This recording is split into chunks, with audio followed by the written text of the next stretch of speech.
guys here, and welcome to another episode of the Data Science TLDR. And today I want to discuss a paper from 2021.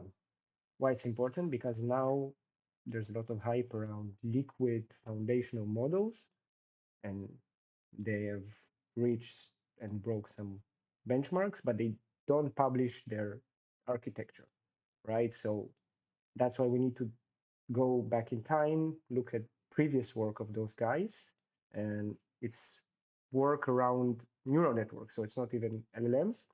And the title of the paper is Liquid Time Constant Networks from 2021. And it changes the way how we think about neural networks. And so let's dive deep. The motivation. So when we read and we encounter some word like cat, it's simple and we process it almost instantly. But let's say we face a complex word like, I don't know, supercalifragilisticexpialidocious, whatever, we naturally slow down. And similar happens to traditional neural networks. They process everything at a fixed rate. The paper tries to change that.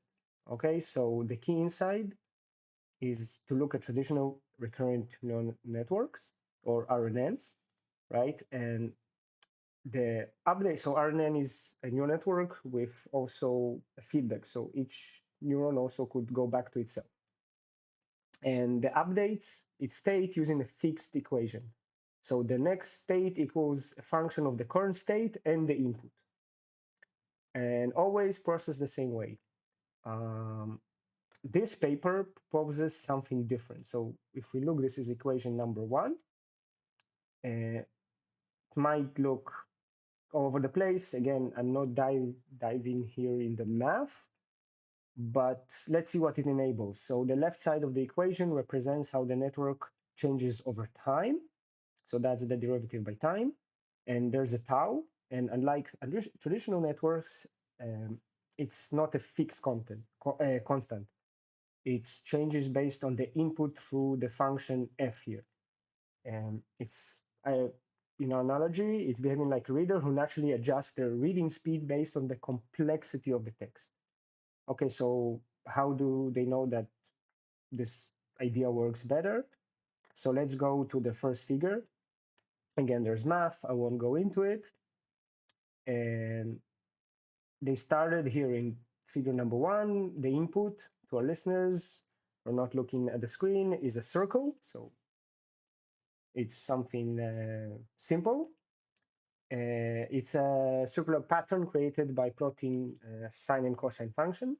They then fed this circle through their network and watch what happened at each layer. The results are quite interesting. Look at how the patterns evolve here, right? So to the listeners, the circle is changing. The first layer makes some basic modification to the circle, and by the middle layers, they start seeing more complex pattern emerging. And by the final layer, the simple circle has been transformed into something more rich with a lot of chaos in some sense.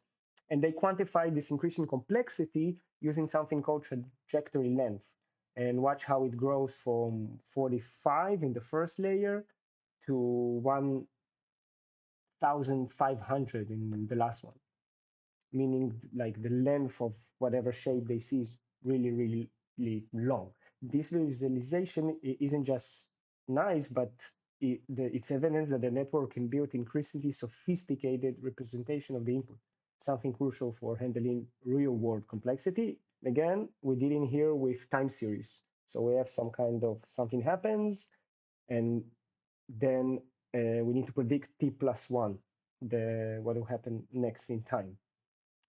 And then if we go into the results, let's see if it actually works, right? That's the next question.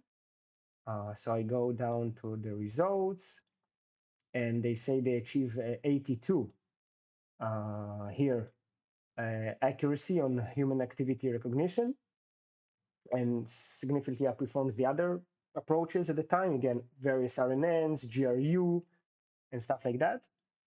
And there are trade-offs as usual, and they talk about it here. And they say the more flexible processing comes with higher computational cost. Makes sense. And I don't know how they solve it with this liquid foundation models, because they do say there in their website that they also are less computationally expensive, right? So that's interesting. But still, this paper and their insight prove that it's powerful. And we now see that they actually making practical use.